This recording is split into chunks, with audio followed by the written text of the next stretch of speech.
I sat alone at my own birthday dinner table, just over 6 years old, looking at 5 empty chairs, 5 untouched plates of food, and a candle slowly burning in silence. No calls, no texts, no one. That was the night I realized that $20 million in my account couldn't buy what I truly wanted, the presence of the people I call family. But that same night was also the night I decided to stop.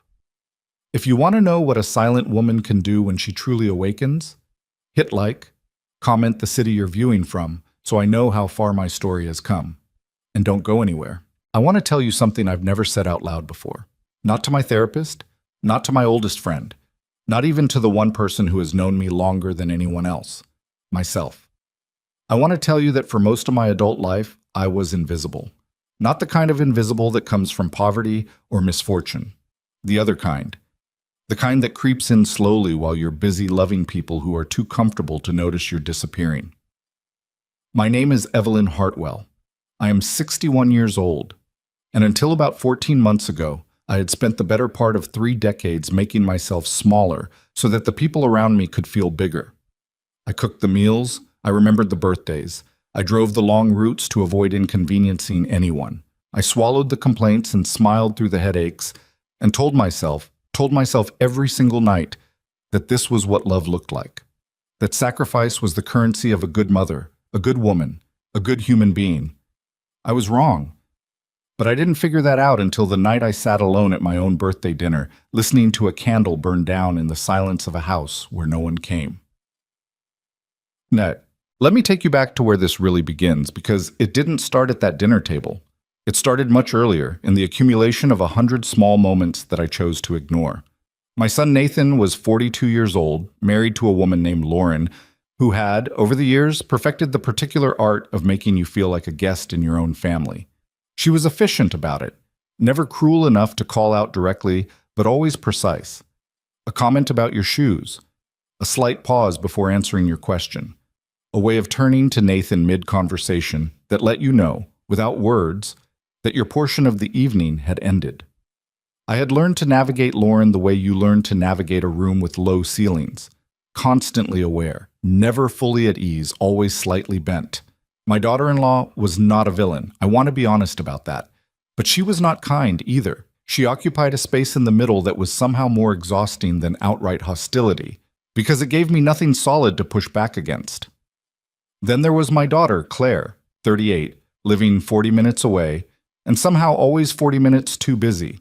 She had 2 children, my grandchildren, Lily and Ben, whom I saw perhaps 4 times a year on the good years. Claire wasn't unkind either. She was just absent.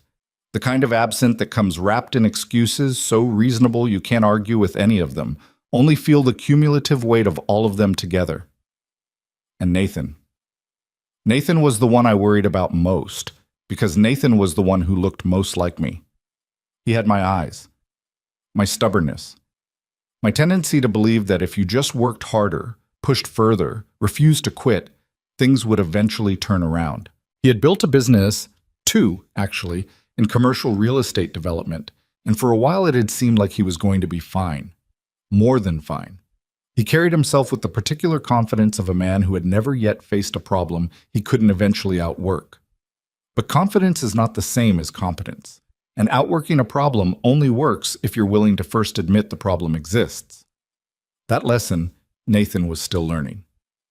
The birthday dinner was April 17th. I remember the date the way you remember the exact moment something breaks. Not because you marked it, but because your body does it for you. I had spent most of that Saturday cooking, not because anyone asked me to, not because anyone was coming over to help or keep me company. I cooked because it was something I knew how to do, something that had always made me feel useful, and because some stubborn, still hopeful part of me believed that if I made their favorite food, if I made the effort visible enough, they would show up. I made Nathan's favorite, slow braised short ribs with the herb gravy he had loved since he was 12.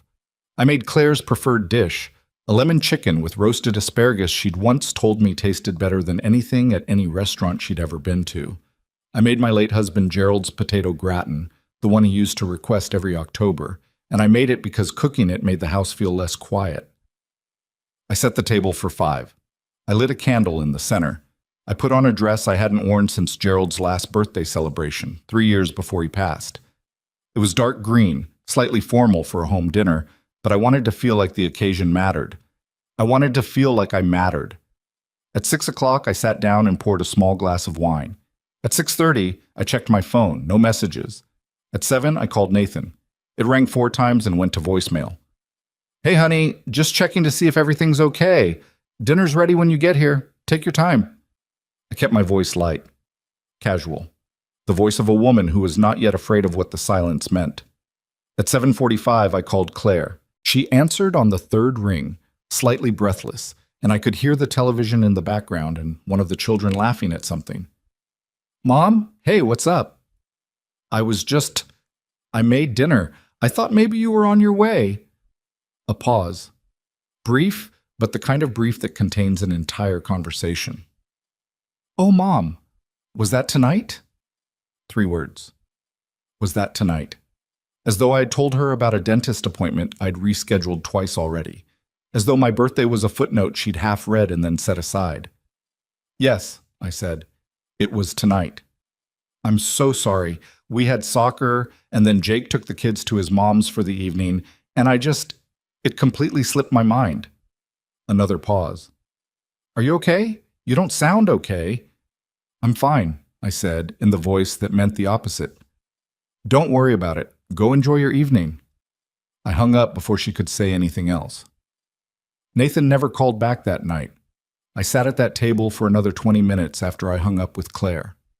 I don't know why. I think part of me was still waiting for a knock at the door, still holding on to the very last edge of the hope that one of them might show up, red-faced and apologetic, arms full of flowers or wine, or just their own presence. No one came. At 9 o'clock, I put the food away. I blew out the candle. And in that thin curl of smoke rising in my empty kitchen, something shifted inside me that I had no name for yet.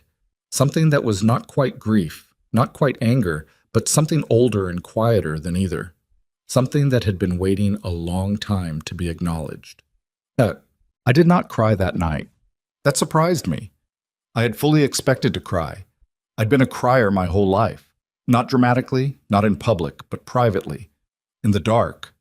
The kind of crying you do when you finally close the door on a day that beat you. But that night, the tears didn't come. What came instead was clarity. I sat in Gerald's old armchair, the oversized one near the window, the one I'd never been able to bring myself to move or replace, and I thought about the last 3 years. Not the last 3 months. The last 3 years. I thought about Nathan's wedding 11 years ago, when I had single-handedly coordinated the rehearsal dinner because Lauren's mother had a conflict and no one else stepped up. I thought about how I'd spent 6 weeks on it, called vendors, negotiated rentals, addressed and mailed invitations by hand, and at the end of the evening, when people complimented the event, Lauren had said, "We're so happy with how everything turned out," using a we that did not include me. I thought about the year Claire's second child was born, and I drove to their house every single day for 3 weeks to cook, clean, and handle the older one, because Claire's husband Jake had to travel for work, and Claire was exhausted. 3 weeks. I never once asked to be thanked. I was glad to do it. But not once. Not once during those 3 weeks, or the 3 years after, did anyone ask how I was doing, whether I was tired, whether I needed anything. I thought about last Thanksgiving, when the plan had been to gather at my house, and Lauren had called 2 days before to say they'd decided to do it at her sister's place instead, because the kids preferred that side of town. I had already bought groceries. I had already cleaned the guest room. I thought about all the times I had called and not been called back. All the times I had shown up and felt like an interruption. All the times I had tried, in the quiet and persistent way of someone who doesn't know how to stop trying, to pull my family back to me, and felt them drift a little further each time.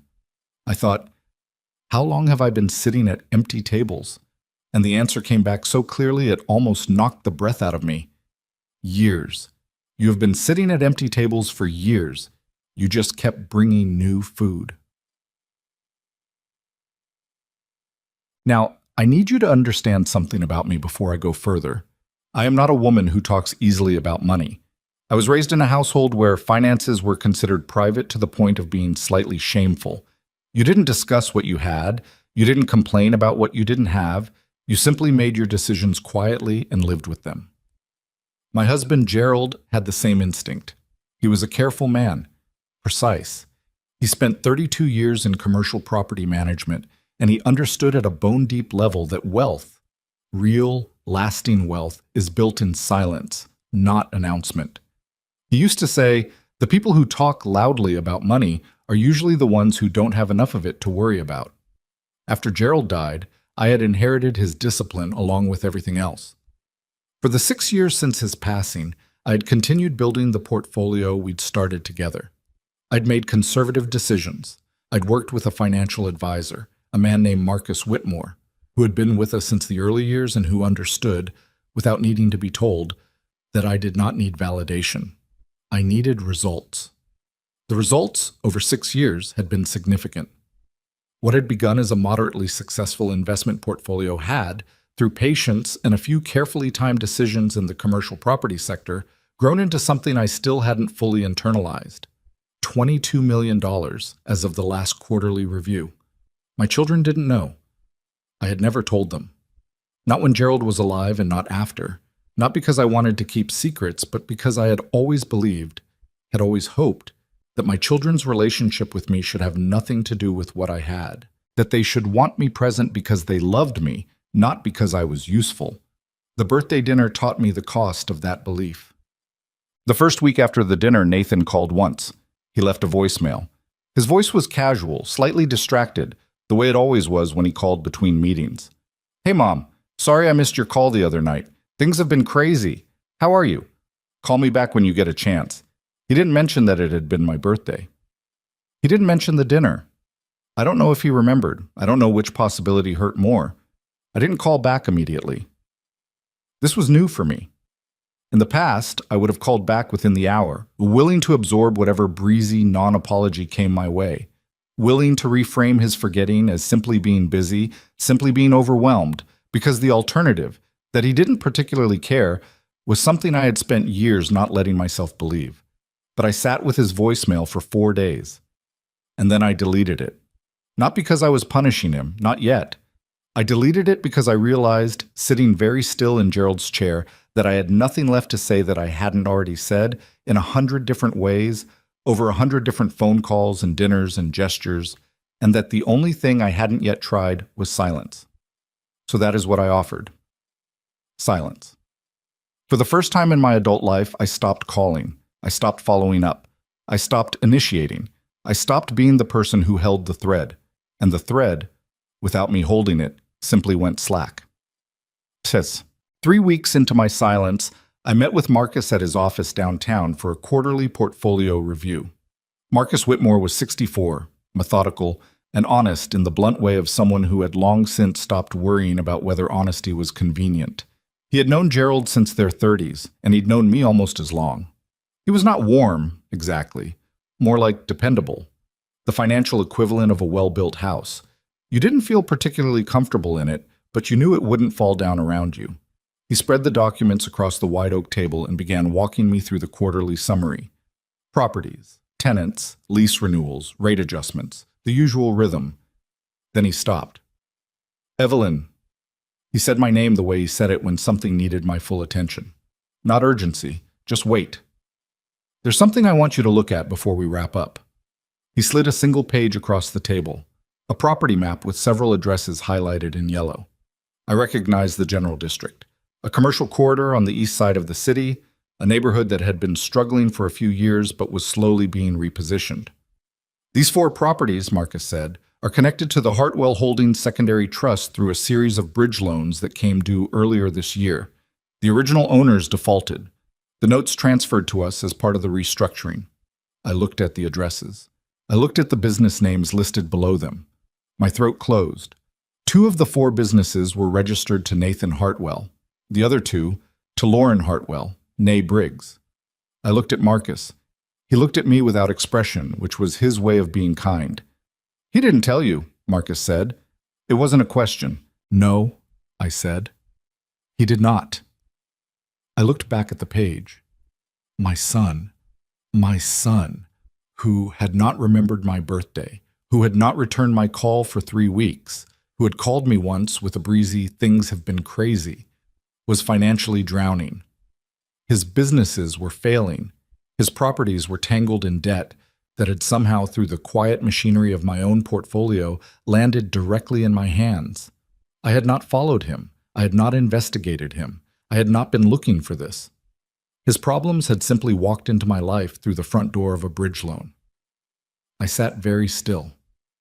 "How bad?" I asked. Marcus folded his hands. "Bad enough that decisions will need to be made within the next 60 days. If the properties sit unsettled, they go to standard foreclosure proceedings." "And Nathan knows this?" "His attorney filed an extension request last week, so yes, he knows." I thought about the voicemail. "Things have been crazy. Call me back when you get a chance." The clarity I'd found in the dark after my birthday dinner returned. Sharper now, cleaner, without the grief folded into it. My son hadn't called because he missed me. He hadn't called because he was sorry. He had called because somewhere, in the paperwork piling up around his failing businesses, my name had started to appear. And he needed to know what that meant. I looked at Marcus. "Give me 2 weeks," I said. "I want to understand everything before I decide anything." He nodded. He asked no further questions. That was why I had always trusted him. And those 2 weeks were unlike anything I'd lived through in a long time. I went through every document Marcus provided with a precision I hadn't applied to anything since Gerald was sick, and I'd had to learn very quickly how to manage our affairs on my own. I read loan records. I reviewed property assessments. I traced the timeline of Nathan and Lauren's businesses from their early success, and there had been genuine success a few years back, to the slow unraveling that began when they expanded too aggressively into a market that was softening. They had made confident decisions on bad data. They had borrowed heavily. And when things began to slide, they had apparently done what so many people do in that situation. They had pretended, kept the expensive dinners, kept the gym memberships and the private school tuition and the weekend trips, kept the surface intact while the foundation quietly gave way. I understood the instinct. I did not respect the execution, because running from a problem doesn't stop it from arriving. It just means you're out of breath when it gets there. By the end of those 2 weeks, I understood the full picture, and I had made my decision. I was going to help my son, but not the way he was expecting, not quietly, not from behind the scenes, not in the self-erasing way I had helped everyone my entire life, folding myself into the background while the people I loved stood in the light. This time, I was going to walk into the room. I was going to be seen, and I was going to make absolutely certain that the terms were mine. Nathan called on a Thursday evening, 5 weeks after the birthday dinner he hadn't shown up to. His voice was different from the voicemail, warmer, more careful. "Hey, Mom, I've been thinking about you. You doing okay?" I sat in the kitchen, the reviewed documents stacked neatly on the table beside my coffee cup, and I let him talk. "I know I've been hard to reach lately. It's been a lot. Business stuff, you know how it gets. Lauren and I have had a stressful few months." "I can imagine," I said. "Listen, we'd love to have you to dinner. Somewhere nice. Our treat. You deserve a proper birthday celebration, even if it's a little late." I looked at the documents, at Nathan's name printed clearly on 4 pages of loan default notices. "That sounds lovely," I said. And I meant it, just not in the way he thought. "How's Saturday?" "Saturday works perfectly," I said. And I hung up the phone, and I sat in the quiet kitchen where Gerald's chair still held the shape of a man I missed every single day, and I felt, for the first time in a long time, something close to ready.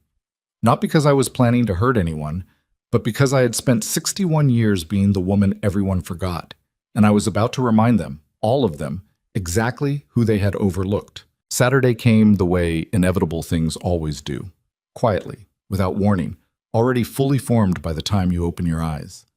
I woke early that morning, before the alarm, and lay in bed for a long while listening to the house settle around me.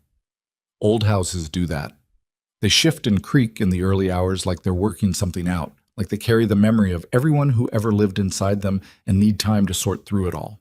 Gerald had loved this house. He'd picked it himself, back when we were 34 and 31, and the future still felt like a door we hadn't opened yet. He used to say the bones were good. He used to say that about a lot of things: houses, people, decisions. The bones are good, Evie. You build on good bones. I got up and made coffee and stood at the kitchen window watching the backyard come into focus as the light grew.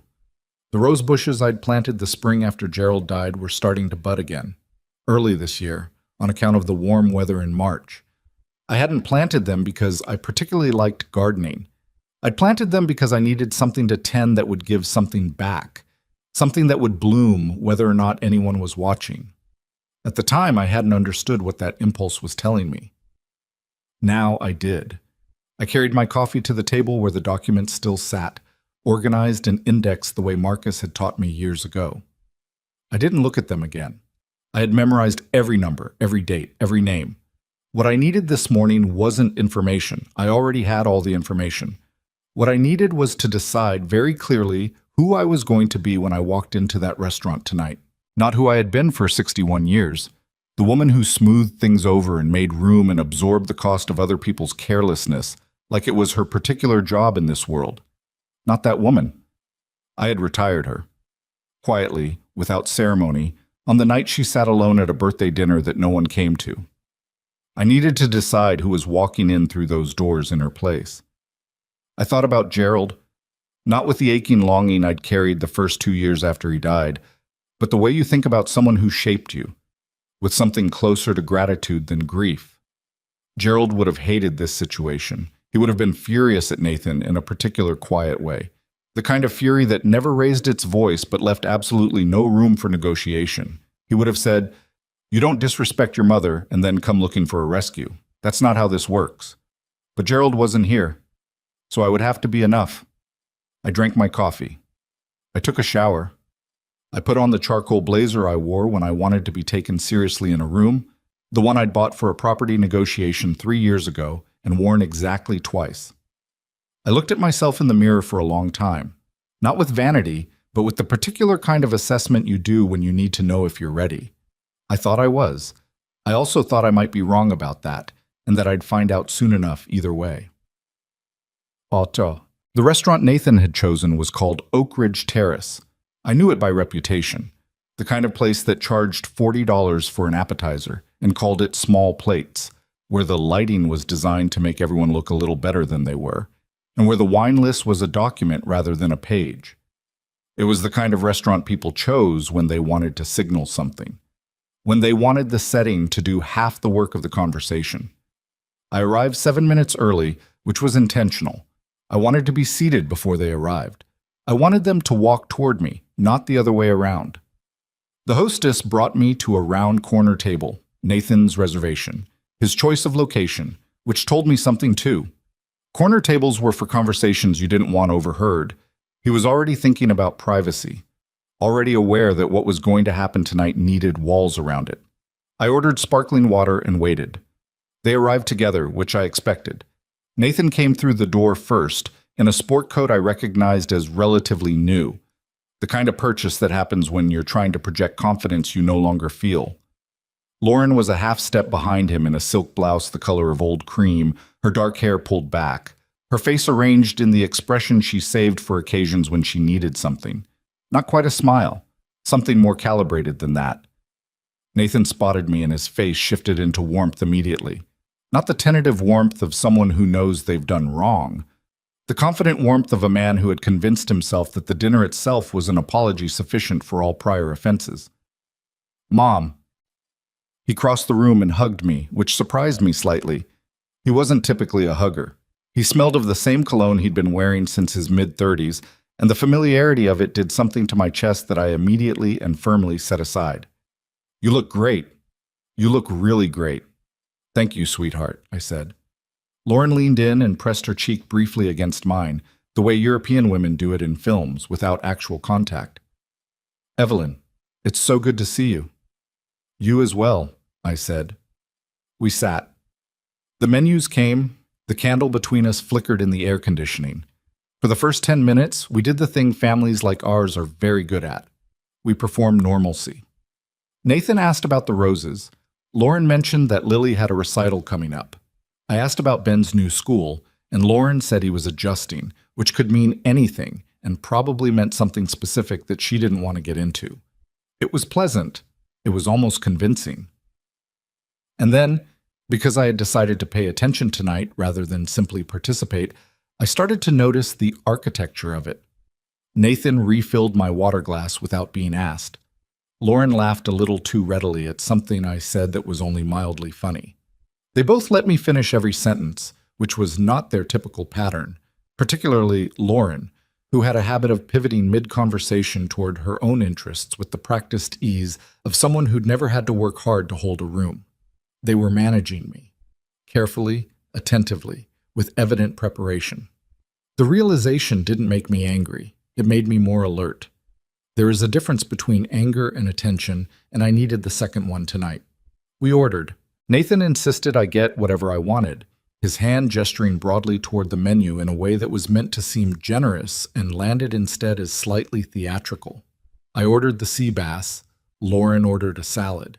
Nathan ordered the ribeye, which told me that whatever anxiety he was carrying about money hadn't yet reached the level of ordering modestly in a restaurant. The wine came, a bottle Nathan had selected without asking me, a California red that cost more than most people's grocery budgets for a week. He poured. He raised his glass. "To family," he said. I held his eyes for just a moment before I lifted mine. "To honesty," I said. Lauren's smile didn't waver, but something behind her eyes did. Nathan touched his glass to mine without comment. The conversation over dinner moved in widening circles, the way it does when people are approaching something they're afraid to say directly. We talked about the neighborhood where Nathan and Lauren lived. Property values had shifted. The new development on their street had changed the feel of things. We talked about a mutual acquaintance of ours and Nathan, who had recently retired early. We talked about Claire, briefly. Nathan saying, "You know how she is," with the particular fond dismissal siblings use for each other when they can't be bothered to engage with more nuance. I said, "I actually don't know how she is, because I haven't spoken to her in nearly 3 weeks. A beat. "Really?" Nathan said. "Really?" I said. "She's been busy." Something passed over his face, the faintest recognition of how that sentence might reflect on him as well. He picked up his wine glass and turned it slightly in his hand. "I've been meaning to call you more. Things have just been crazy," I said pleasantly. He looked up. "You mentioned that," I said.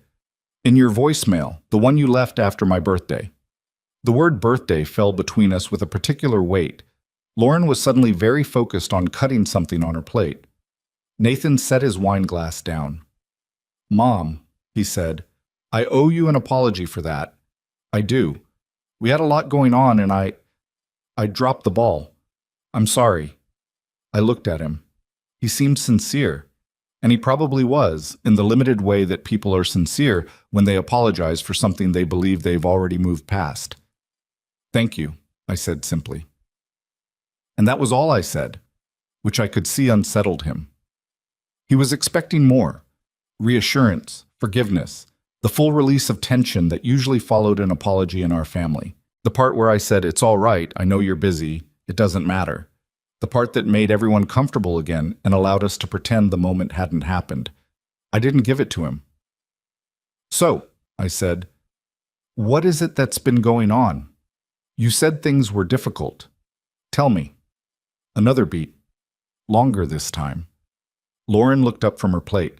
Nathan put both elbows on the table, which was a posture I recognized from when he was 12 and working up the nerve to tell me something he'd done wrong. "It's been a rough stretch," he said. "Business-wise, the market shifted faster than we expected, and some of the projects we were banking on got delayed," and he trailed off, picked up his fork, put it back down. "It's just been a lot." "How serious?" I asked. "It's manageable," Lauren said quickly. Her voice was smooth, automatic, the answer of someone who'd been rehearsing it. "Lauren," I said quietly, "how serious is it?" She met my eyes and something flickered there, something real, for a moment, underneath the composure. She was tired. I could see it, suddenly, behind all that careful arrangement. She was tired, and she was scared, and she was trying very hard not to let either of those things be visible. I felt something unexpected, sympathy, not enough to change what I was going to do, but enough to remind me that this wasn't a simple story with a villain. People drown in slow increments, and they usually drown quietly, still holding their heads up as long as they can. Nathan put his hand over Lauren's on the table. "We have some properties that are in a difficult position," he said. "Some bridge financing that's come due, and we've been working on restructuring. It's not as bad as it sounds, but it's required a lot of our attention, and it's been stressful." "I understand," I said. He looked at me, searching for something in my face, reassurance maybe, or some indication of which direction this was going.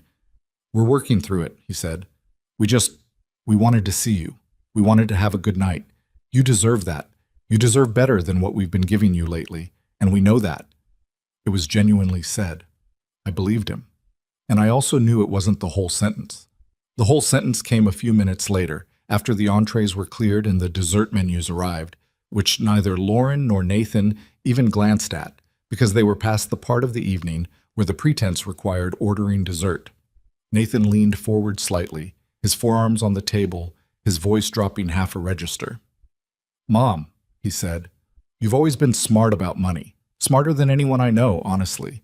And I know you've built something solid over the years. I know you don't. You don't need much. You've always lived simply. And I was thinking, if there were ever a way to help us bridge this gap while we restructure, even informally, it could mean the difference between—" "Nathan," I said. He stopped. "You don't need much anymore."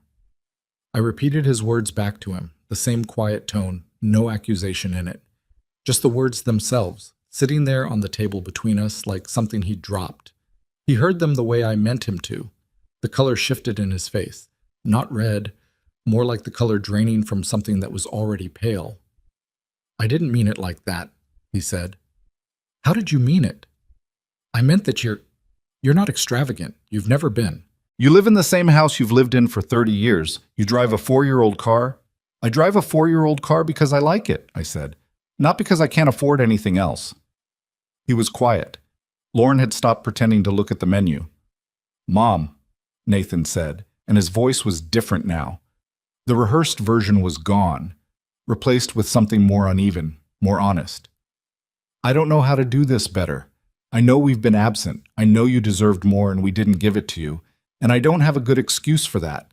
And I know that coming here now and asking you for something, I know how that looks. I'm not stupid." "I know you're not," I said. "But we're in trouble." His jaw tightened. A man who didn't find it easy to say those words. "We're in trouble." Nathan Hartwell, who had my stubbornness and my eyes, and who had spent his entire adult life refusing to let anyone see him struggle. "We're genuinely in trouble, and I don't have anywhere else to turn, and you're my mother, and I—" He stopped, looked down at the table. "I'm asking for help." The table was very quiet. Somewhere in the restaurant, a woman laughed at something across the room. A server moved between tables. The candle between us had burned down to half its original height. I looked at my son, this man who had my late husband's jawline and my own worst habit of reaching for self-sufficiency long past the point where it made sense. And I felt several things at once, and none of them were simple. I felt the grief of it. Not because he was asking, because of how long it had taken, because all those months of absence and silence hadn't been cruelty, exactly. They had been avoidance. He had been drowning and ashamed, and he had made the terrible calculation that staying distant was preferable to being seen in failure. And somewhere in that calculation, he had lost track of the fact that I was a person, not just a resource to return to when everything else fell apart. I felt anger too, clean and quiet and clear. Not the hot kind. The kind that has had time to settle into something useful. And underneath both of those things, underneath the grief and the anger, I felt the shape of a decision I had already made. Sitting in my kitchen 2 weeks ago with Marcus Whitmore's documents spread across Gerald's old table. I reached into the bag beside my chair and withdrew a single folder. I placed it on the table in front of Nathan. He looked at it. He looked at me. "Before you say anything else," I said, "I want you to understand something. I already know about the properties. I know about the bridge loans. I know about the extension request your attorney filed. I kept my voice even. Not cold, even. There is a difference, and I needed him to hear it. What has come due on your businesses has intersected with my portfolio in ways that I only learned about recently and did not seek out. Marcus Whitmore manages my investments. He brought this to my attention 3 weeks ago. Nathan had gone very still. Lauren's hand, I noticed, had tightened on the edge of the table. You've been managing my investments? Nathan's voice was careful, measured, fighting to stay level. Gerald began it. I've continued it. For 6 years since he passed. How much? He stopped himself. Started again. Evelyn, how much are we talking about? I held his gaze. Enough, I said, that the decisions being made about your properties over the next 60 days depend considerably on choices I make, not on your attorney's extension request, not on the bank's timeline, on mine. The silence that followed was unlike any silence I had sat in with my son before. This was not the comfortable silence of people who know each other well enough to not speak. This was the silence of a room whose entire architecture had just shifted, revealing a structure neither of them had known was there. Nathan's mouth opened and closed once without producing a sound. Lauren looked at the folder, then at me, then at the folder again, as though the sequence of those glances might somehow make things add up differently. Mom, Nathan finally said, and his voice had lost all its practiced warmth, all the dinner table performance of the last 2 hours, and what came out instead was raw and slightly young-sounding, the voice of a man who had just realized he was standing in a room he didn't recognize. What are you telling me? I folded my hands on the table. I'm telling you, I said, that I'm your mother, and that I have always loved you, and that neither of those things has ever been the problem. I looked at him steadily. The problem is that you have spent the last several years treating me like furniture, present when convenient, invisible the rest of the time. And now that you need something, you've remembered that I exist, and you've brought me to a restaurant I didn't choose, and you ordered wine you couldn't afford, and you were about to ask me for money using language that implied I don't really need what I have. He flinched. It was small, but it was real. I'm not saying this to punish you, I continued. I'm saying it because if we're going to move forward, and I believe we can move forward, then we are going to do it honestly. No more performances, no more management. If you need help, you say you need help.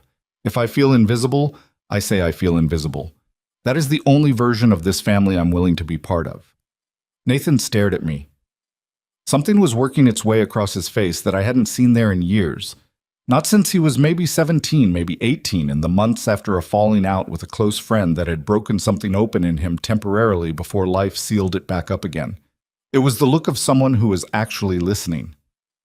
The folder, I said, nodding toward it, contains a preliminary outline that Marcus has prepared, a restructuring framework for the properties. It's not a gift. It's an offer. It comes with terms. It comes with expectations around communication, transparency, and accountability. You can take it home and read it tonight, and we can set up a proper meeting with Marcus next week. I picked up my water glass, took a sip, set it down. Or, I said, you can decide this is too much, and we continue as we were. I looked between them both. But I won't continue as we were. That's the one thing I can promise you with complete certainty.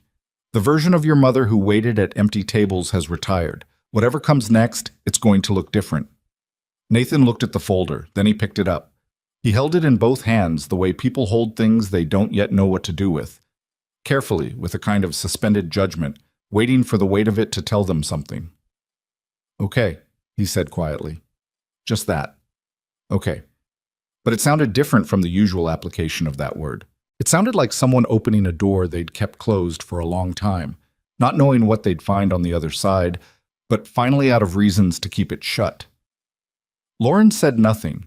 She was looking at the table, but she wasn't looking at it the way she'd looked at it before, with that practiced, composed distance. She was looking at it the way people look at things when their mind is somewhere else entirely, when it's working through something it hasn't finished yet. The waiter came by to offer dessert menus again. Nathan shook his head. Lauren declined. I ordered a slice of the almond cake because I had decided 2 weeks ago that tonight I was going to eat the dessert I wanted. And I was going to sit in the restaurant as long as I pleased, and I was going to leave when I was ready and not a moment sooner. The cake was very good. Outside the restaurant, the city continued on its way, indifferent and bright, and I sat in the corner with my son and daughter-in-law in a silence that for once did not ask me to fill it, and I thought about Gerald and his roses and his good bones, and I thought about the woman who had blown out a candle alone in April, and I thought, she is not gone. She is just resting. She did her part. Now it was time for someone else to do the work. Nathan called me the next morning at 8:47. I know the exact time because I was in the middle of watering the roses when my phone rang, and I had to set the hose down carefully against the porch railing before I answered. Small details stick that way. The weight of the hose in my hand, the smell of wet soil, the way the morning light was coming in low and gold through the backyard fence. The body remembers ordinary moments differently when it senses that what's about to happen will not be ordinary at all. I read it, he said without preamble. His voice was flat in the way voices are flat when someone has been awake most of the night processing something. All of it. Lauren and I went through it together. Good, I said. Mom. A pause. The kind of pause that has a shape to it. Why didn't you ever tell us? He meant the portfolio, the scope of it. The $22 million sitting quietly in accounts and properties while he had been drowning 2 miles across town. Because it wasn't relevant, I said. Until it was. That's not... He stopped himself. Started again with less edge. I could have handled things differently if I'd known. Years ago, some of the decisions I made, the ones that got us into this. I made them because I thought we had no safety net. I thought if we fell alone. I considered that for a moment. The roses were dripping in the sunlight. A bird moved through the far end of the yard. Nathan, I said, you never asked. Silence. You never called me about your business, not once in 12 years. Not to share good news, not to ask advice, not to say things were hard. You didn't call me for any of it, so it never occurred to me to offer resources for problems I didn't know you had. More silence. Then quietly, that's fair. It was the most honest thing he'd said to me in years, and we both knew it. Marcus can meet Thursday, I said, 4 o'clock, his office downtown. Can you and Lauren make that? We'll be there, he said. He hung up without the usual performance of warmth, and somehow that felt more real to me than the carefully modulated affection at the restaurant. A man stripped of his script, saying the plain thing. I could work with that. I couldn't work with the performance, but I could work with plain. I picked up the hose and finished watering the roses. I want to be honest about what the days between the restaurant and Marcus's office felt like, because I think the honest version matters more than the clean one. They were not triumphant days. I had expected to feel something like resolution after the dinner at Oak Ridge Terrace, some sense of having finally said what needed to be said, of having placed the truth on the table and stepped back from it. And there were moments of that. There were quiet evenings where I sat in Gerald's chair and felt something genuinely close to peace, a sense of having finally moved in alignment with myself rather than against it. But there were other moments too. There were 2 in the morning moments where I lay in the dark and thought about Nathan's face when I slid that folder across the table. The way the color had drained from it. The way he'd looked, briefly, like a much younger man who had just been told something that rearranged his understanding of the room he was standing in. I replayed it and felt not satisfaction, but something more complicated, something adjacent to grief. Because the truth is that I had not wanted it to come to this. I had not wanted to be the woman who built a portfolio in secret and revealed it across a restaurant table as a corrective. I had wanted, for 30 years, to be the woman whose family called her just because they wanted to talk. Whose children stopped by, not because they needed something, but because they missed her. I had wanted the ordinary miracle of being loved without leverage. That was the thing I was mourning in those 2 in the morning hours, even while I held my ground in the daylight. Not my dignity. I had recovered that, but the simpler version of things that I had hoped for and never received, and was now old enough to stop hoping for. You grieve those things. Even when you know the grieving is right and necessary, you grieve them. I was not at peace every day. I just kept going every day, which is a different thing and sometimes more important. Thursday arrived cold and overcast, the kind of April day that forgets spring is supposed to have already happened. I drove downtown with the heater on, parked in the garage across from Marcus's building, and sat in the car for 4 minutes doing nothing, just breathing, just letting the morning settle into my body before I carried it into a room where I would need to be very steady. Marcus Whitmore's office occupied the 14th floor of a building that had been constructed in the early 80s and had aged into a kind of no-nonsense dignity. Solid materials, narrow windows, the smell of wood polish and recycled air. His assistant showed me to the conference room, where the table was already laid with printed copies of the restructuring proposal, bound and tabbed with the methodical care that characterized everything Marcus produced. He was standing at the window when I came in. "Evelyn," he said. "Marcus," I said. "Thank you for putting this together. You did most of the work." He gestured toward the table. "I organized what you told me to organize." That was something I had always appreciated about Marcus. He did not take credit he hadn't earned, and he did not minimize credit that was mine. In 30 years of working with financial advisors, I had found that combination startlingly rare. Nathan and Lauren arrived together 3 minutes early, which told me they had spent the morning managing their anxiety through punctuality. They were dressed soberly, Nathan in a dark jacket without a tie, Lauren in a gray-fitted blazer, her hair down, no jewelry except the watch she always wore. They looked like people preparing for something they couldn't entirely predict, which was exactly what they were. We shook hands. The assistants brought coffee. We sat down, and then Marcus, without preamble, opened his copy of the proposal and said, "Let's walk through where we are." What? For the next 40 minutes, Marcus laid out the situation with the unflinching specificity that I had always paid him for. He walked through the 4 properties, their current status, the nature of the defaulted bridge loans, the timeline of what would happen if no restructuring agreement was reached by the end of the 60-day window. He used plain language. He did not editorialize. He presented the facts in the order they mattered and let them speak without decoration. Nathan and Lauren listened. Lauren took notes on a small legal pad she'd brought, which surprised me. I had expected her to let Nathan absorb the information and relay it to her later, which was the dynamic I'd observed in them in the past. But she was focused, her pen moving steadily, asking clarifying questions at the right moments. When does the extension on the Meridian property expire? Is that figure before or after the accumulated interest? Who currently holds the primary note on the commercial unit? She was not the woman I'd expected, or rather, she was not the woman she'd performed for me over the years.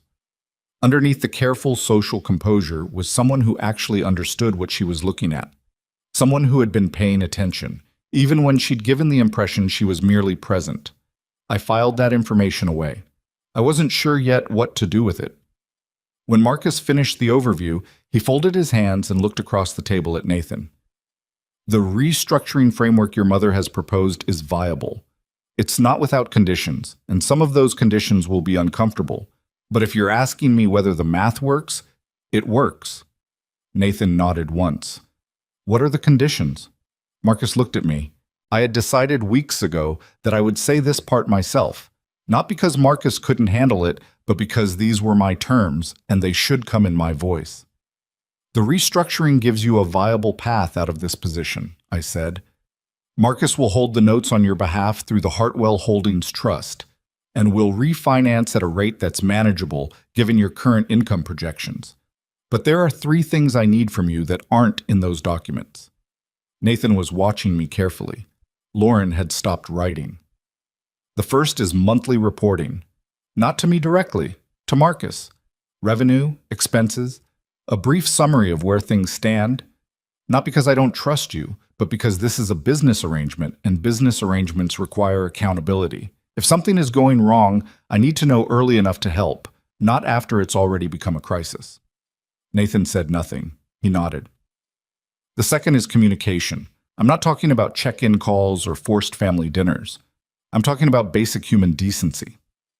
If something significant is happening in your lives, good or bad, I expect to hear about it. Not through silence, not through a voicemail 6 weeks after the fact. I missed your whole financial crisis because you decided not to tell me. I can't be of any use to anyone if I'm kept in the dark about the things that matter. Lauren set her pen down. Nathan said quietly, "That's fair, Mom." "The third thing," I said, "is the hardest one to put in a document, but I'm going to say it anyway." I took a breath. "I need you to see me, not as your resource, not as the person you call when the other options have run out, as your mother, as a person who has a life and feelings and opinions, and who has spent too many years folding herself down to a size that was more convenient for everyone else." The room was very quiet. The heater in the corner clicked on and then off again. Nathan had been holding his coffee cup with both hands, and now he set it down on the table and looked at me with an expression I hadn't seen on his face since his father's funeral, when the composed adult version of him had briefly given way to the version that was simply a man who had lost something he hadn't known how to hold. "I hear you," he said. His voice wasn't entirely steady. "I hear you, and I know it doesn't fix anything that I should have heard it years ago." "No," I said, "it doesn't fix that, but it's a start." Lauren looked at me, not with the polished social warmth she'd deployed at the restaurant, but with something more direct and, I thought, more honest. "Evelyn," she said, "I know that I haven't made things easier between you and Nathan. I'm aware of that." She paused, her jaw tightened slightly, like someone pushing through the part of a thing that costs them something. "I'm not good at family. My own wasn't something I had a good model for. I know that's not an excuse, but I want you to know that I'm aware of my part in it." It was not a full apology. It had edges and gaps in it, but it was real in a way that her behavior at the restaurant had not been, and I found I could receive it more easily for being imperfect. "Thank you," I said. That's all I needed to hear.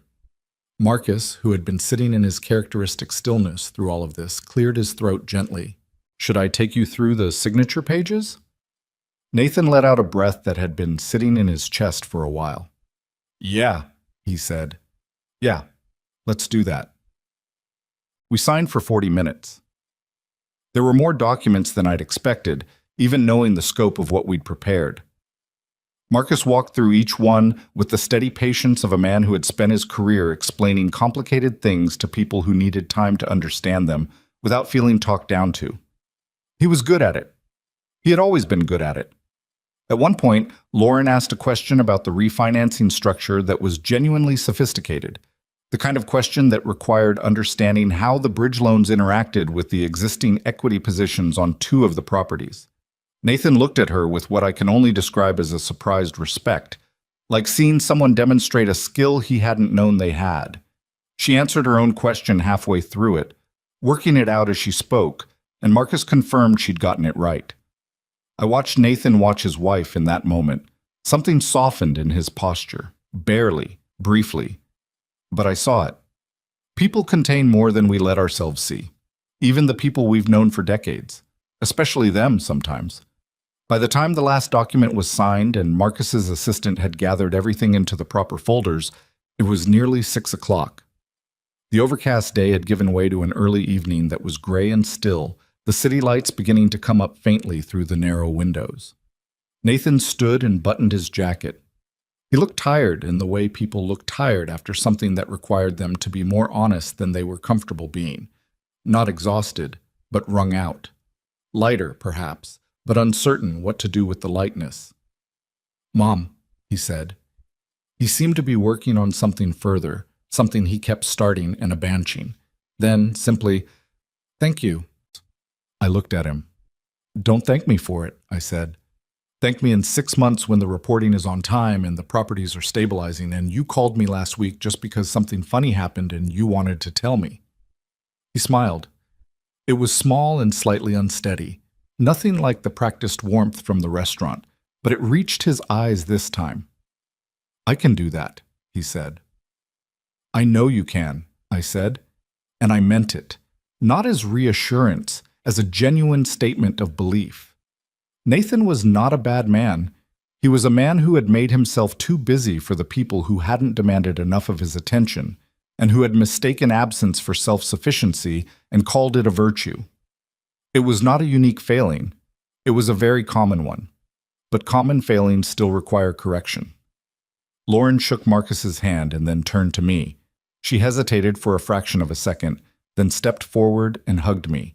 Briefly, a little stiffly, the embrace of someone who was not naturally a hugger and knew it. It was nothing like the cheek press at the restaurant. It was awkward and imperfect, and it was real. "Drive safe," I said. "You too," she said. They left. Marcus and I stood in the conference room for a moment after the door closed, in the particular quiet that follows the end of a thing that required sustained effort from everyone in the room. "Well," Marcus said. "Well," I said. He began gathering the extra copies with his usual methodical efficiency. "You know this is just the beginning, Evelyn. The hard part isn't the signing." "I know that," I said. "People change slowly, when they change at all." "I know that too." He glanced up. "You seem at peace with it." I thought about that. The word peace was one I kept encountering and kept having to revise my relationship with, because it implied a stillness I wasn't entirely sure I'd reached.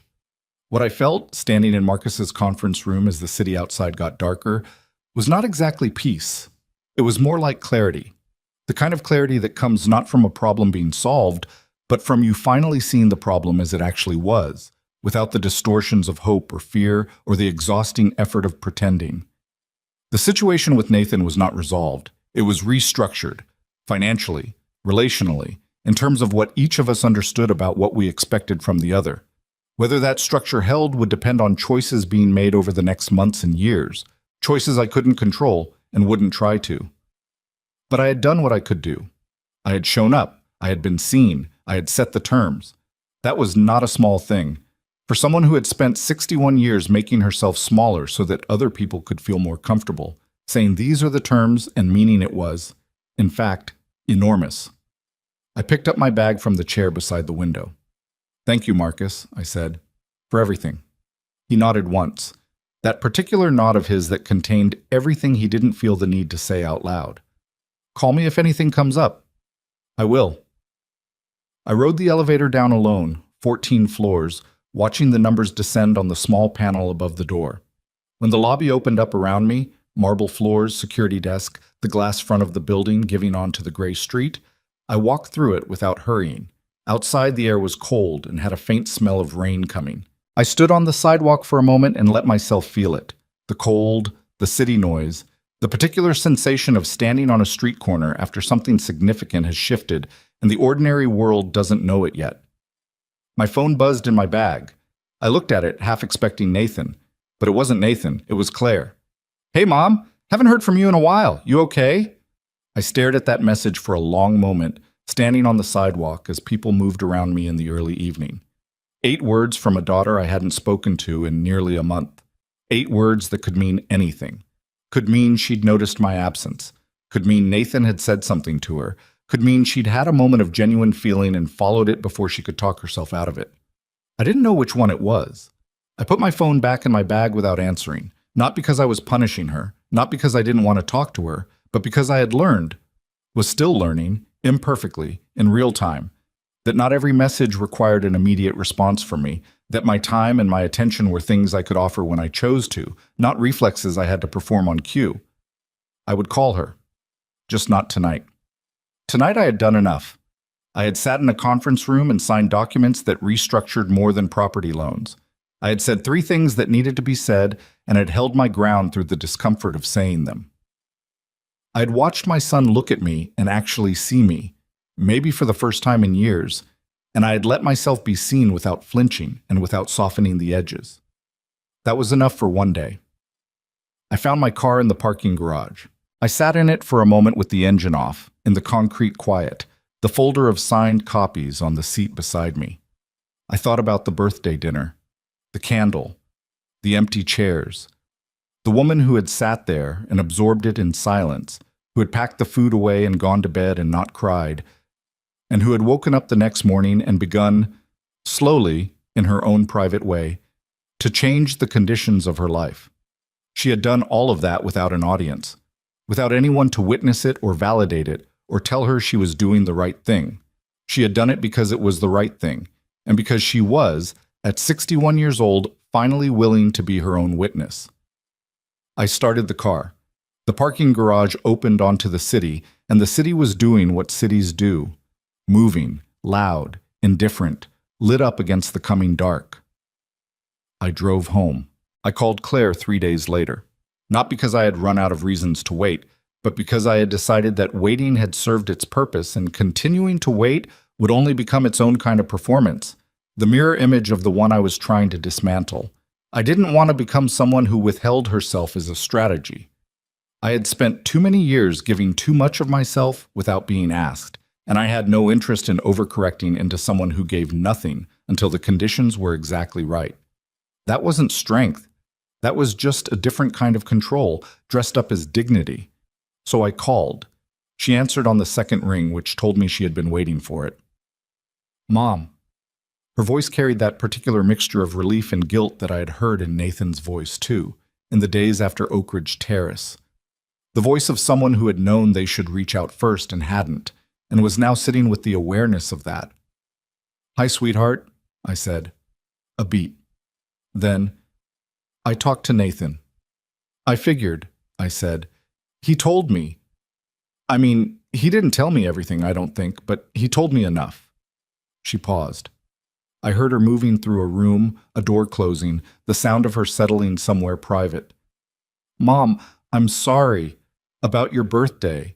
About all of it. I know that probably sounds hollow at this point.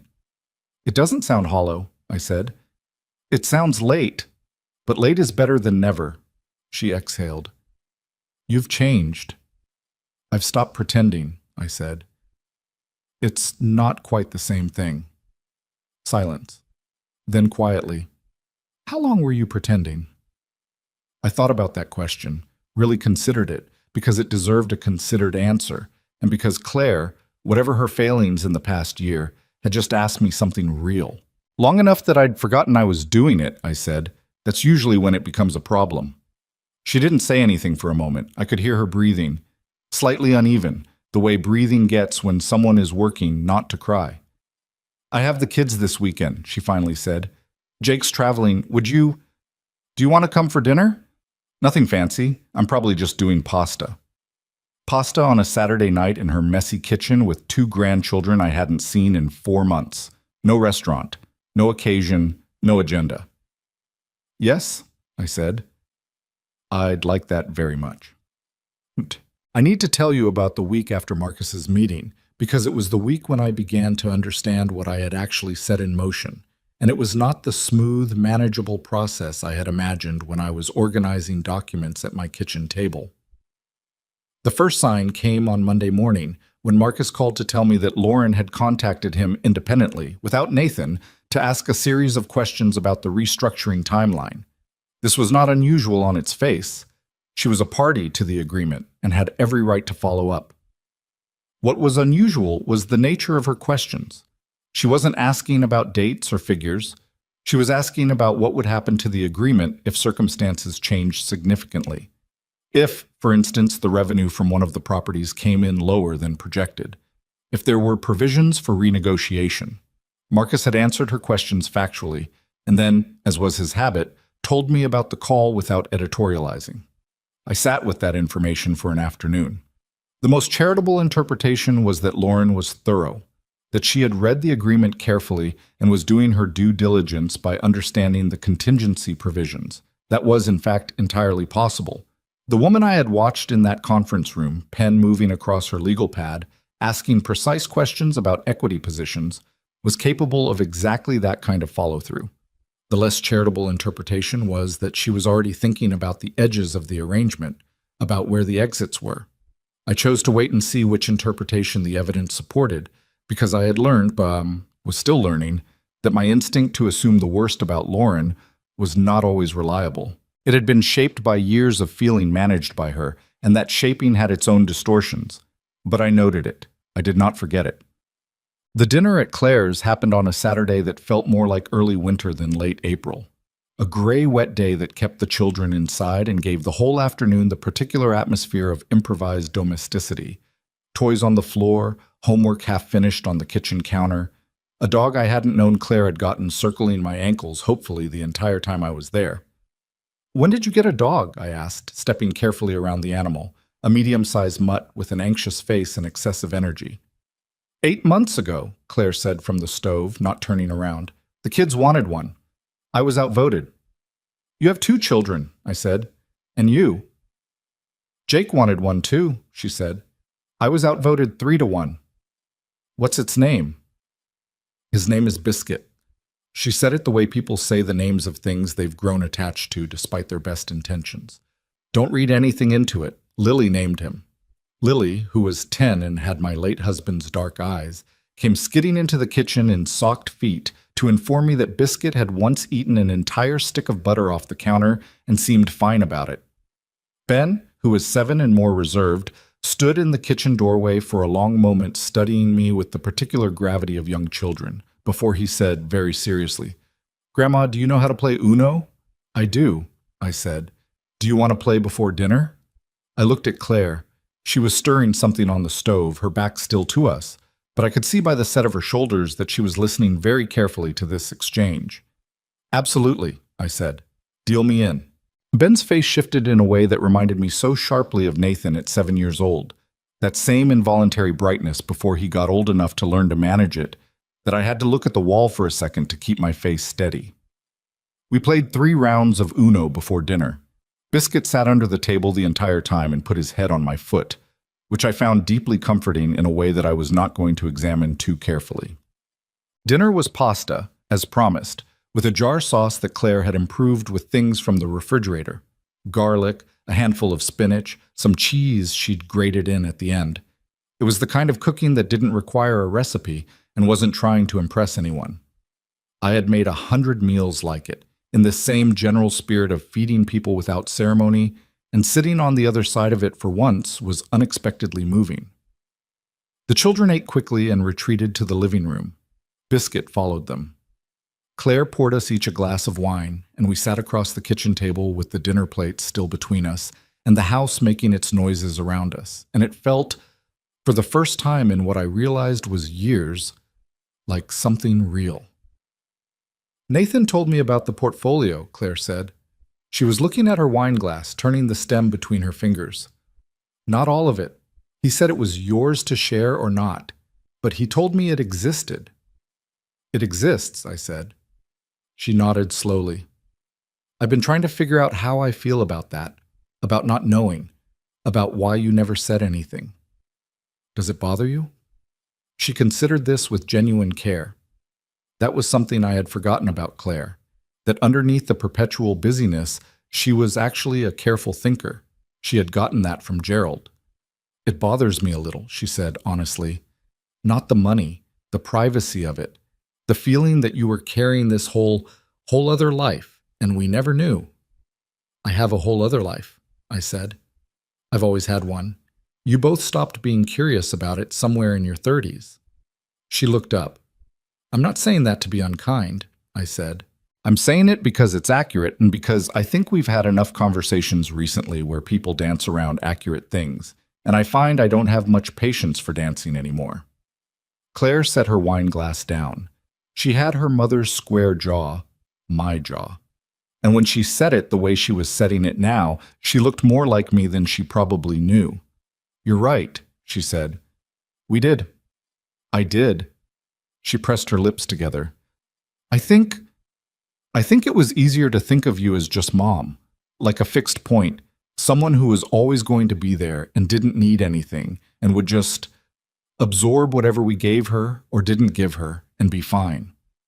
I know, I said. I made that easy. I was very good at seeming fine. Were you fine? I thought about the birthday dinner, the empty chairs, Gerald's armchair in the dark, 2 a.m, lying awake with the grief of unreceived love. No, I said, not really, not for a long time. Claire's eyes filled. She didn't let the tears fall. She blinked them back with the same practical determination I recognized as a family trait. But they were there, and they were real, and I didn't look away from them. I'm sorry, Mom, she said. And this apology was different from the one on the phone, less guilty, more sorrowful, the kind of sorry that understands what it's apologizing for. I am genuinely sorry for the birthday, For all the times before that, for treating you like furniture. Her voice caught slightly on that last word. Nathan used that word, furniture, and it landed. Good, I said quietly. It was meant to.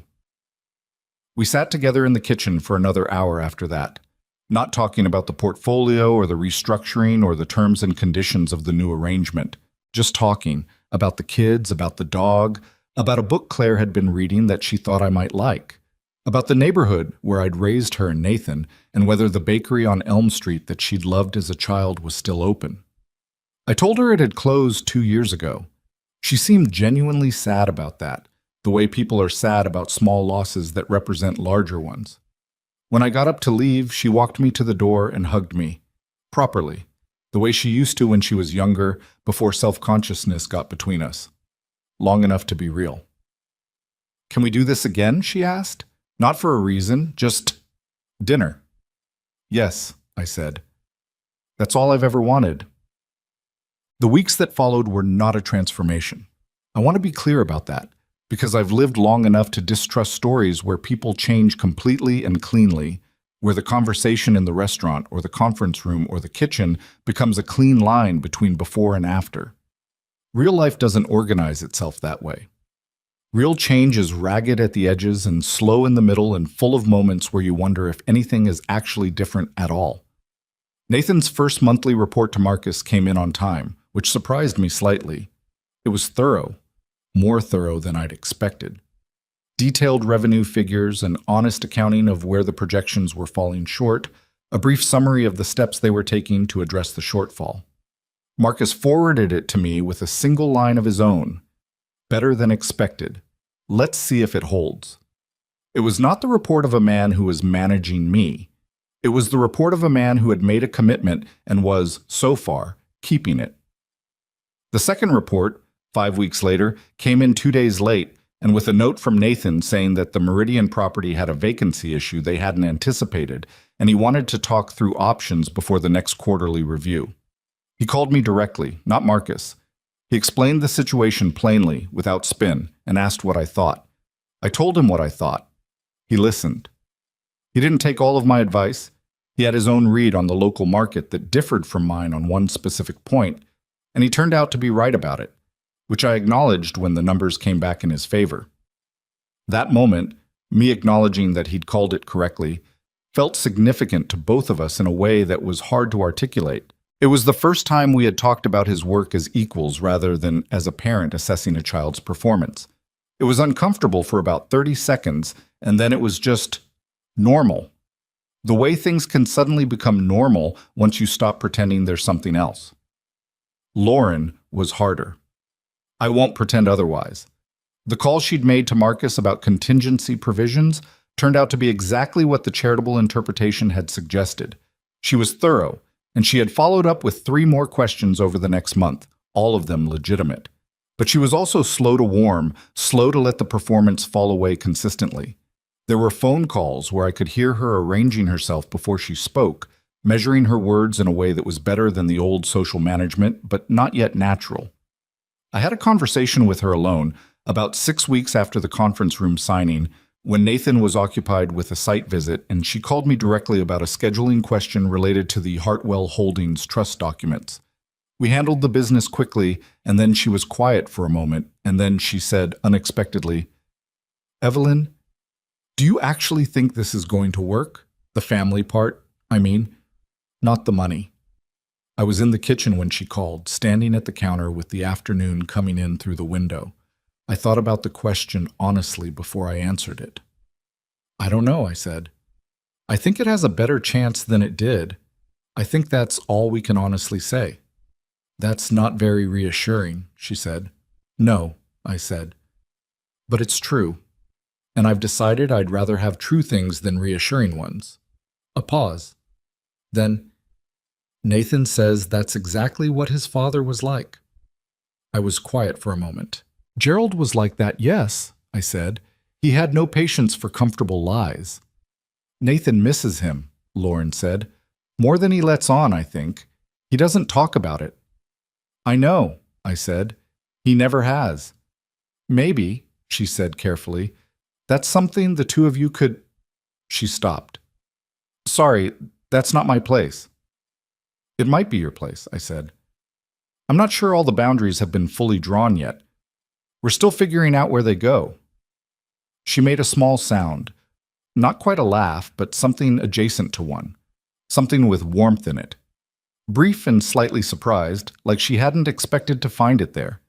It was the first time I had ever heard Lauren Hartwell make a sound like that in my presence. I would be lying if I said it didn't matter. What I understood, slowly and imperfectly over those weeks, was that I had not fixed my family. What I had done was something smaller and, in the long run, more durable than fixing. I had told the truth about what I needed and what I was no longer willing to accept, and in doing so I had created a space where other people could either show up honestly or not show up at all. Some days, that space felt like a beginning. Other days, it felt like a room that still had too much empty air in it. I began doing things I had put off for years, small things and larger ones. I reorganized the spare bedroom that had been functioning as a storage space since Gerald died, cleared it out over 2 weekends, painted it a color I had chosen entirely because I liked it. A deep teal, the kind of color I'd have been talked out of by someone else's opinion in any prior decade of my life. I called an old friend named Dorothea, whom I'd known since my children were small and who had moved to a town 2 hours north years ago, and with whom I'd fallen into the comfortable negligence of friendship that doesn't require maintenance as long as no one examines it too closely. We talked for 2 hours on a Wednesday night, and she said, about 40 minutes in, "You sound different. What happened?" And I said, "I'll tell you the whole story sometime when we have more time." And she said, "I'm free this weekend. Come up." So I did. I drove up on a Saturday morning, windows down despite the cold because I wanted to feel the air, and I spent 2 days in Dorothea's farmhouse that smelled of coffee and old books and the particular warmth of a home that has been lived in fully, not just occupied. We walked in the mornings and cooked badly in the evenings, and talked the way old friends talk when they stop performing and start just speaking, in fragments and tangents, and the occasional long silence that doesn't need filling. On the second morning, Dorothea poured coffee and sat across from me at her kitchen table and said, "You're not the same person who called me 3 weeks ago." "I'm working on being the same person I was before I started making myself smaller," I said. She looked at me over the rim of her cup. "Was there ever a version of you that wasn't making herself smaller?" I thought about that. About being 24 and newly hired and certain I was going to build something. About Gerald in the early years when we made decisions together and pushed back on each other and neither of us flinched. About the woman who had planted roses because she needed something to tend that would give something back. "Yes," I said. "She's been in there the whole time. She just needed someone to stop apologizing for her." Dorothea nodded. She didn't add anything to that, which was exactly right. Some things don't need elaboration. I drove home Sunday evening with the heater on again, the road unreeling in my headlights, the city approaching slowly on the horizon. On my phone, sitting in the cup holder, there was a text from Nathan sent earlier that afternoon. A photo of Lily at what appeared to be a park, midair on a swing, laughing with her whole face. No caption, just the image.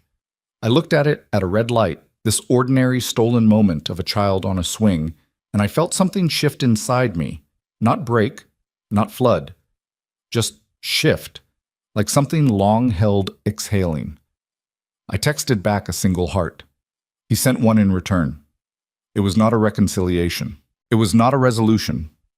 It was two people, a mother and a son, finding their way back toward each other across a distance that had been allowed to grow for too long, taking small steps in the only direction that mattered. It was not nothing. In fact, standing where I had stood 14 months ago, alone at an empty table, a candle burning down toward nothing, it was everything. The anniversary of Gerald's death fell on a Thursday in October, and for the 6th year in a row, I spent it alone. Not because no one offered to come. That was the difference this year. That year, for the first time, someone offered. Nathan called the week before.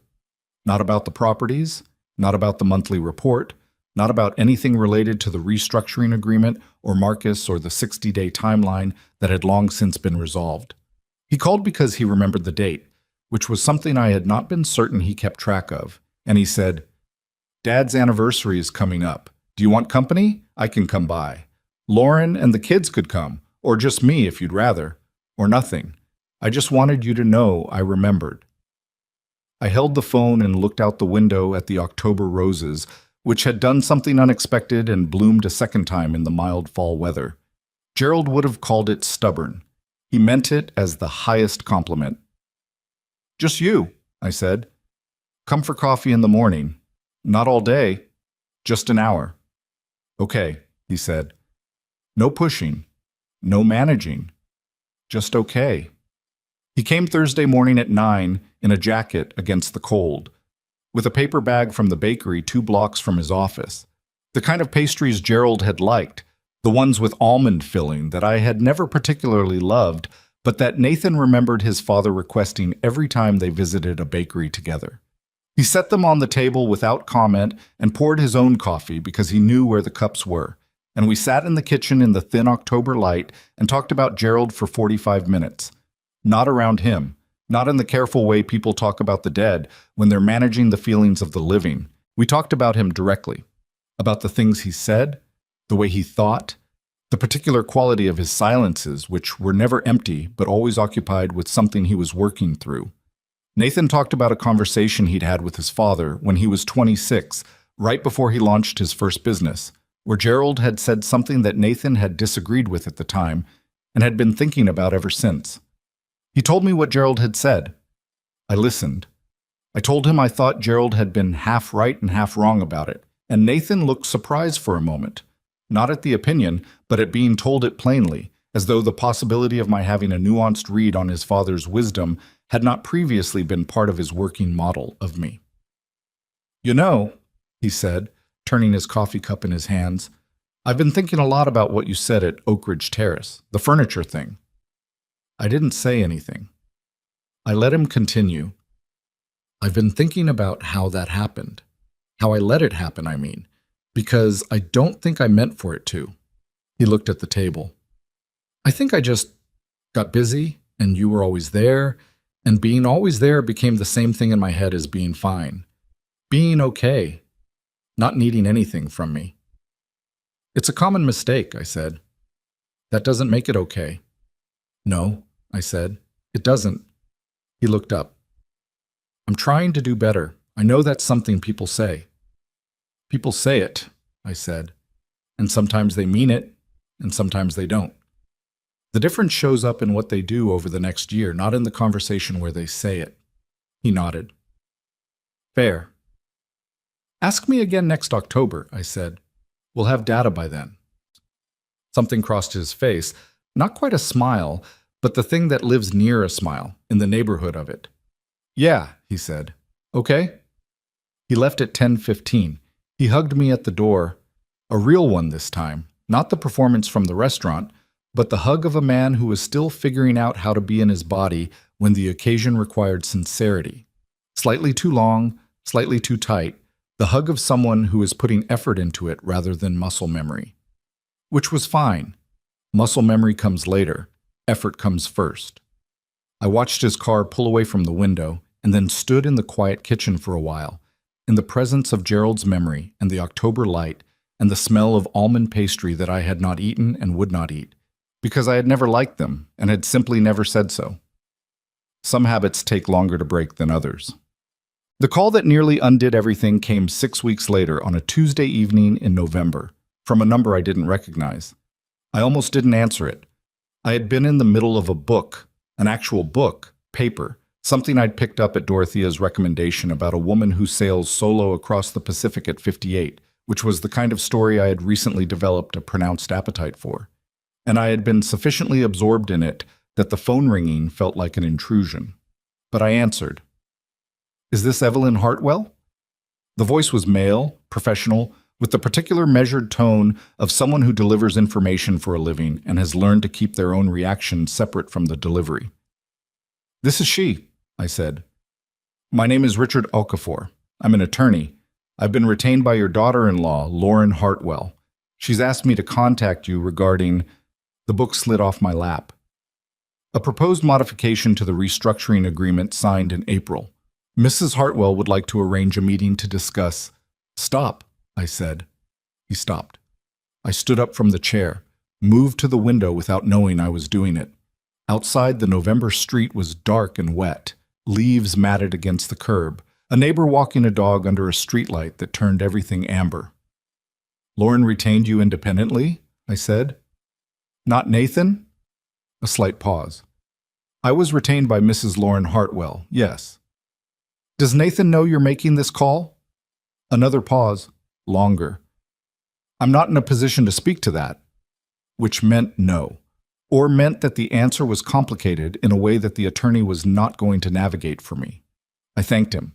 I told him I would call back within 48 hours. I hung up and stood at the window for a long time, watching the rain that had begun without my noticing, coming down in thin gray lines through the amber light.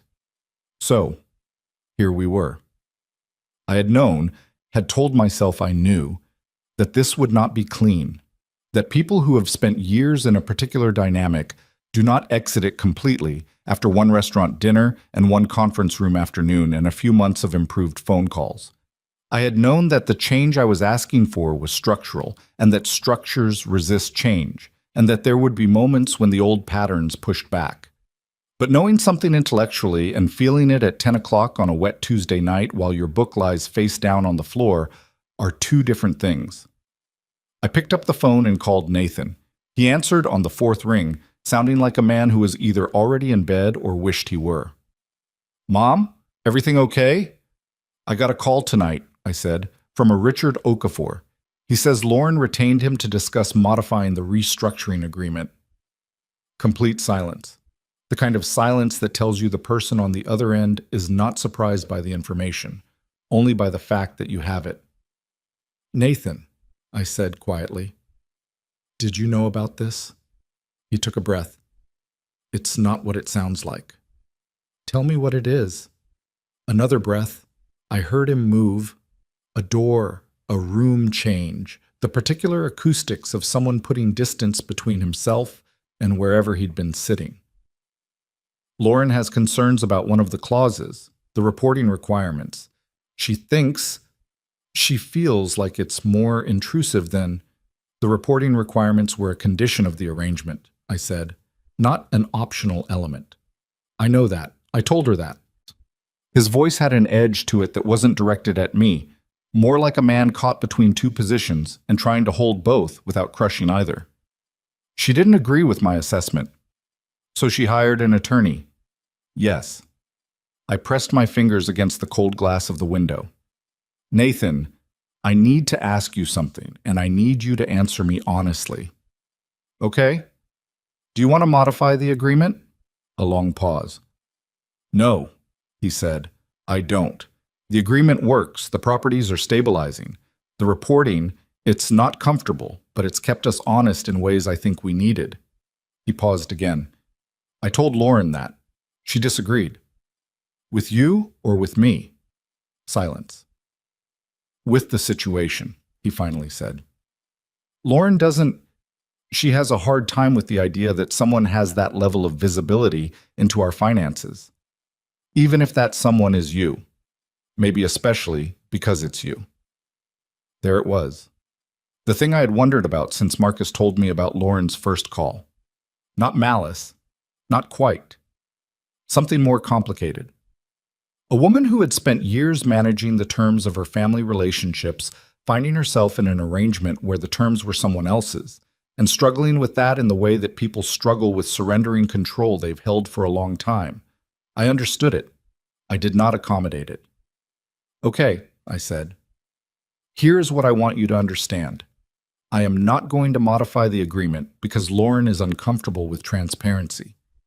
That is not a modification I am willing to make. I kept my voice level. Not cold, not angry. Level. If Lauren wants to meet with me directly, without attorneys, and tell me what her actual concern is, I am open to that conversation. But I am not negotiating the terms of an agreement that was designed specifically to create accountability, because the accountability is the point. Nathan was quiet.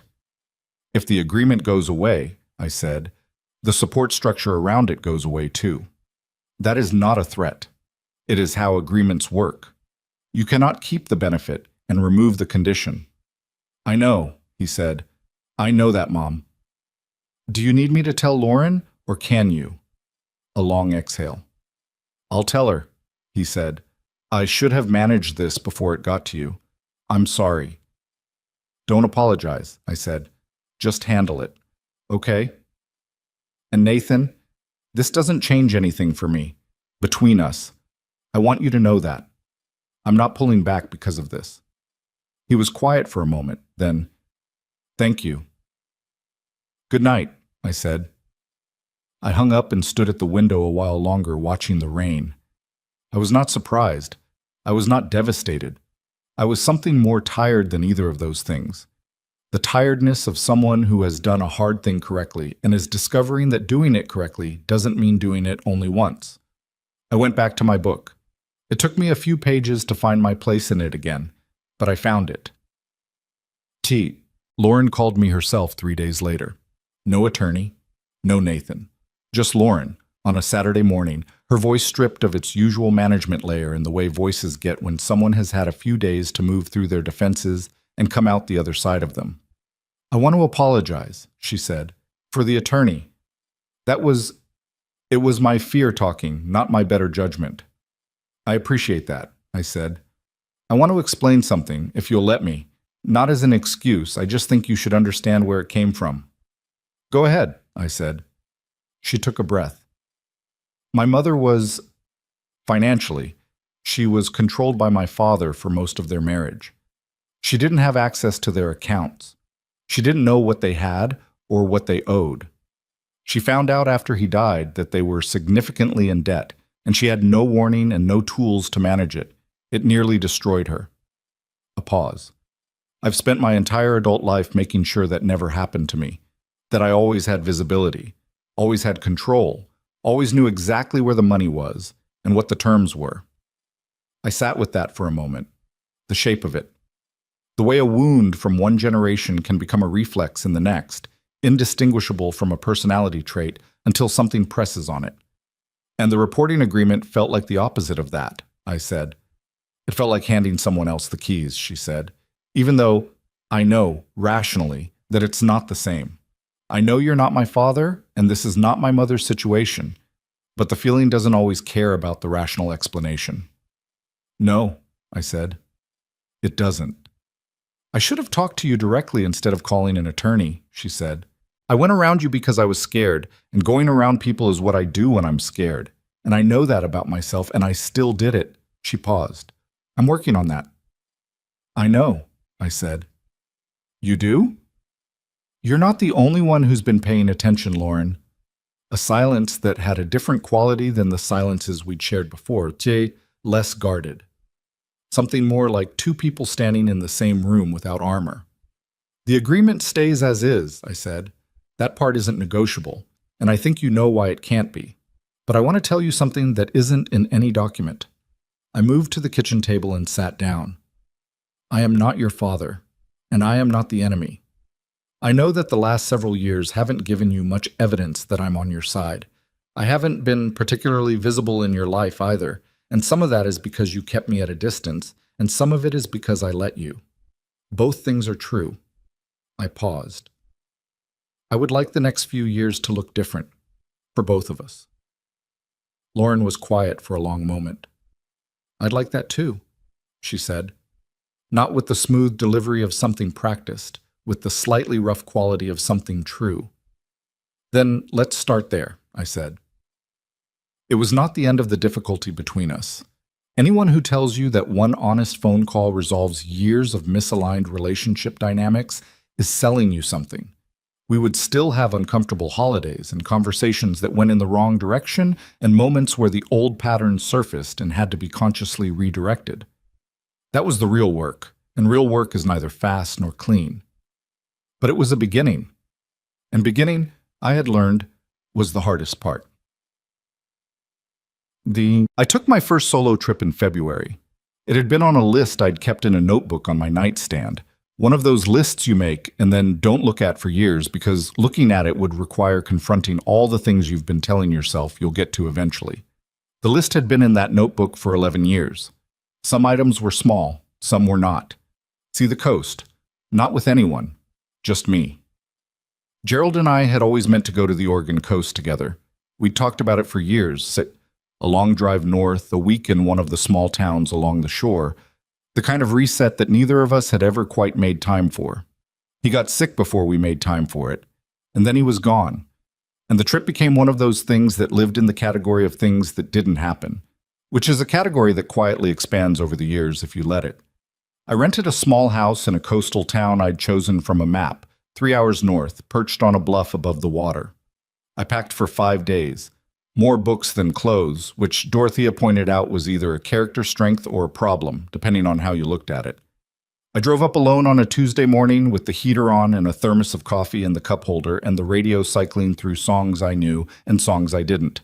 And somewhere around the second hour of driving, with the land flattening out toward the coast and the air coming through the slightly cracked window smelling different, saltier, wilder, like something that had traveled a long way, I felt something in my chest open that I hadn't realized was shut. The house was small and slightly drafty and had a deck that jutted out over the bluff edge with a view of the water that was so immediate it felt almost aggressive, like the ocean was making an argument. I stood on that deck the first evening with a cup of tea in both hands, watching the light go out of the sky over the water, and I thought about everything that had happened in the 14 months since the birthday dinner. I thought about the empty chairs and the untouched food and the candle I'd blown out alone, and I thought about the restaurant and the conference room and Nathan's kitchen and the November phone call and Lauren's careful, difficult honesty on a Saturday morning. I thought about Gerald and the good bones he'd seen in everything and the particular stubbornness of the roses that had bloomed twice in 1 year despite the cold. I thought about the woman who had started all of this, the one who had sat in the dark and felt something shift, something she had no name for yet. The one who had decided, quietly and without announcement, to stop making herself smaller. I had not fully become the person I was trying to become. That was the honest truth. I was still, in certain moments, the woman who absorbed too much and said too little, still capable of swallowing my own needs in the old reflexive way, especially when the people in front of me seemed fragile. That habit was deep, laid down over decades, and it did not leave cleanly. It left the way any long-standing habit leaves, in increments, with relapses, never completely. But I was different.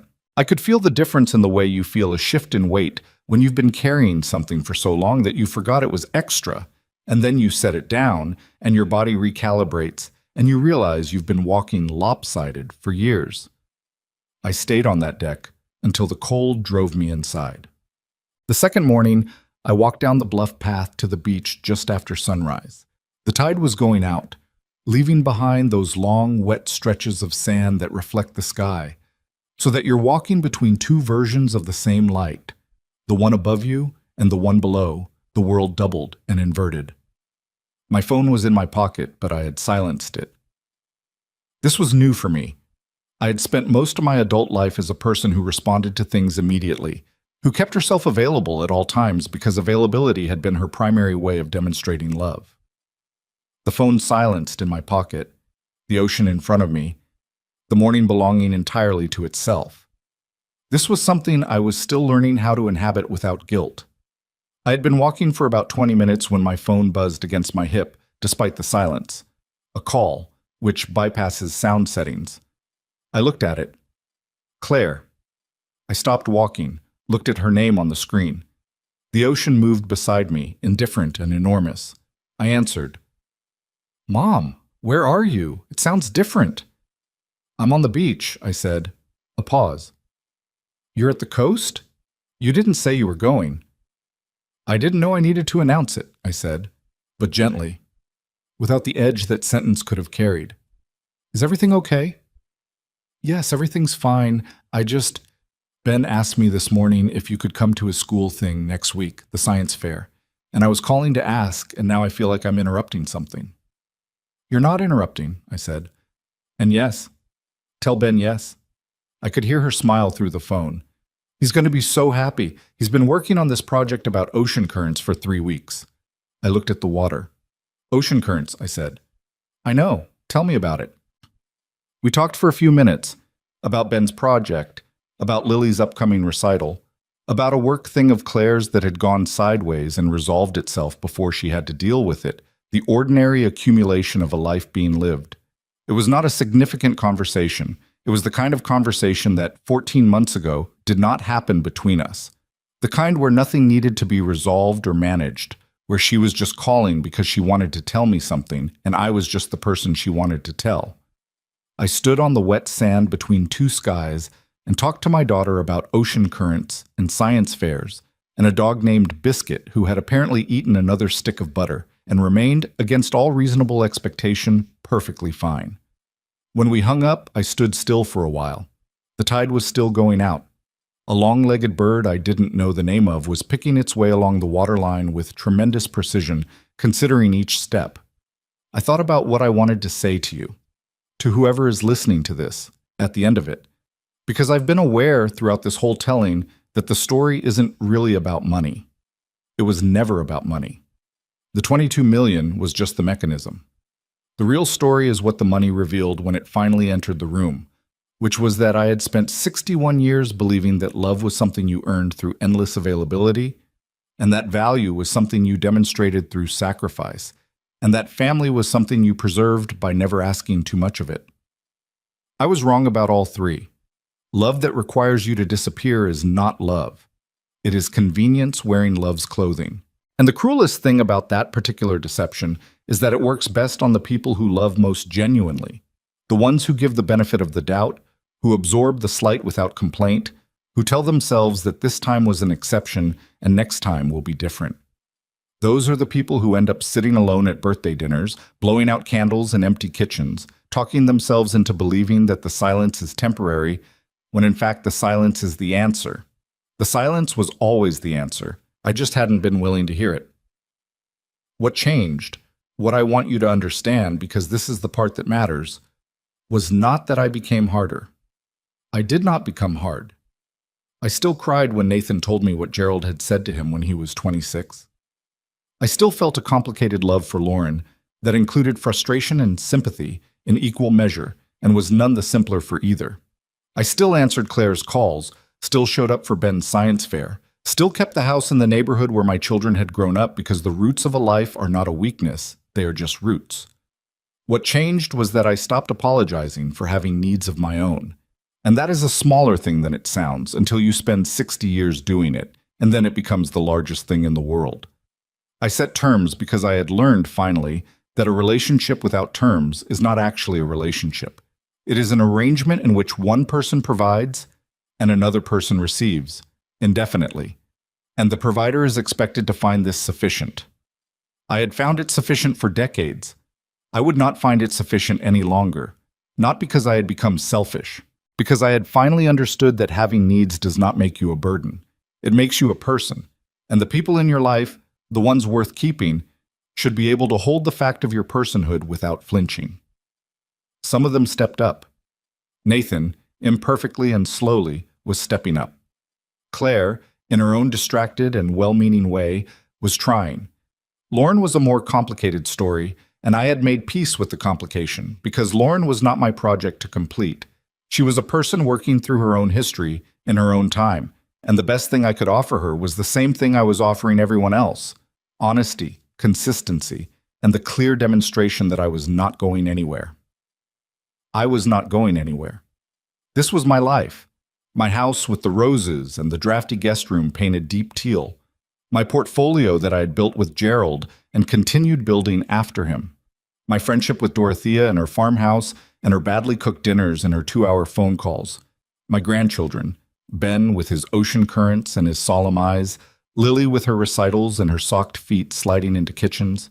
My Thursday mornings with Marcus and the patient arithmetic of a life managed well. My books. My coast. My silenced phone and the ocean stretching west toward things I hadn't yet seen. This was my life, and for the first time in longer than I could clearly remember, I was living it on my own terms. Not because circumstances had been kind, not because everything had been resolved and everyone had come around and the family had transformed into something from a greeting card. None of that was true. Things were better and imperfect and ongoing, which is the most honest description of real progress that I know. But because I had decided, sitting in a dark kitchen on the night of an April birthday that no one came to, that I was done being invisible in my own story. I had been the woman they forgot. I was not that woman anymore. I turned away from the ocean and began walking back up the beach, into the morning that was brightening now around the edges, the whole length of the shore stretching ahead of me, my footprints behind me filling slowly with water as the tide came in. The bird I hadn't been able to name was still working the waterline, still deliberate, still precise, still entirely focused on the particular task of its own life. I walked. The morning held, and somewhere behind me, in the city where my roses were probably doing something unexpected in the late winter cold, my family was living its complicated, imperfect, ongoing life, connected to mine as families are. Not perfectly, not always gently, but genuinely. For the first time in years. Genuinely. That was enough. That was, it turned out, everything.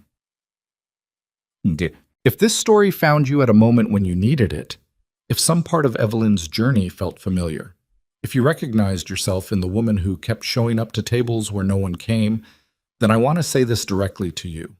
Your needs are not too much. Your time is not less valuable than someone else's convenience. The version of love that asks you to disappear is not the version you deserve. You're allowed to set terms. You're allowed to stop apologizing for having a self. You're allowed, at 61 or 31 or any age, to choose yourself without explanation. The candle you've been blowing out alone, light it anyway. It was always yours.